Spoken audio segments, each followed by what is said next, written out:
Pergok duduk sampingan dengan Tarik Halilintar di pesawat, Fuji kelabakan. Sebelum putus, pasangan Fuji dan Tarik Halilintar digadang-gadang sebagai relationship goals. Keduanya kerap pamer momen romantis dan kebersamaan bersama yang membuat penggemar Tarik dan Fuji baper. Namun siapa sangka jika keduanya mendadak mengabarkan bahwa telah putus.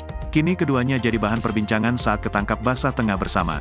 Dilansir Grid, ide dari akun Instagram @rumpi_gosip pada Senin, tanggal 1 Mei tahun 2023, beredar video Tarik dan Fuji saat kepergok duduk bersampingan saat naik pesawat.